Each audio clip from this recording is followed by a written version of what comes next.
name is Buxton and I'm Professor of Comparative Politics in the School of Public Policy. The main area of my teaching will be focused on Latin American politics. It will be focused on drugs, one of the key things that I will be researching and working with students on at the School of Public Policy. No es un problema para mí hablar con, por ejemplo, los sindicatos en Venezuela o los servicios que hablan o trabajan o viven en esta. I'm a Latin Americanist by background. I did my PhD on Venezuela and I have a regional specialism on the Latin American region. Through Latin America, I became very heavily involved in issues around narcotic drugs and the impact of counter-narcotics activities on politics, society and government in Latin America. So the key area really for me of my research is looking at South America, but more specifically how the relationship between South America and North America, particularly the United States, has changed and evolved over the last 10 years of really dynamic and radical change in the region.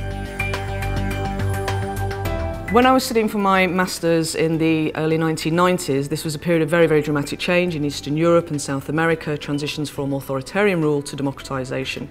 I was very interested in the processes through which societies democratised, the role of civil society, the role of trade union movements. And I was very fortunate to receive some really excellent advice from my PhD supervisor at the time, who informed me that really looking at the countries that were going through democratisation, such as Chile, such as Argentina, such as Brazil, that this was an area that was being covered by other academics, and really what I should try and do is focus on a country that was in effect going into reverse, which was Venezuela, and to try and engage with how a country which had had a stable two-party system since 1958 was going through serious turmoil and upheaval because of popular frustration with the limitations of a two-party regime. So Venezuela for me really served as a really dynamic and fascinating case study of how democratic systems collapse and how societies become closed.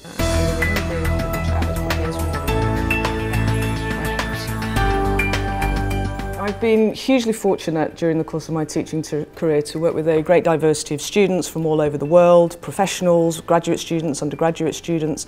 And my teaching style really aims to engage these students in reflecting on their own experience, listening to the experience of their colleagues, of their peers, and also really for me engaging with the students and understanding their perspective and how that informs my own understanding of comparative politics and of public policy and of the wider world that we live in.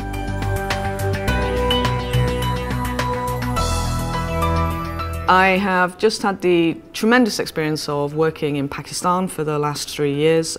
working on a capacity building project which was supported by the British Council, which was focused on supporting the development skills of female parliamentarians in Pakistan and female academics. In particular, the programme was looking at enabling female academics and parliamentarians to conduct conflict analysis and to engage with conflict-sensitive design so that they can better contribute to debates around policy and policy formation in Pakistan in a conflict context. So another very important aspect of my work, and an area that has to be mainstreamed I think through all areas of public policy, is inevitably a focus on gender. And by gender we mean not just focusing on women, but also understanding the male perspective, the perspective of young men and young boys, and how this different experience between men and women really impacts in areas such as conflict, post-conflict reconstruction and development.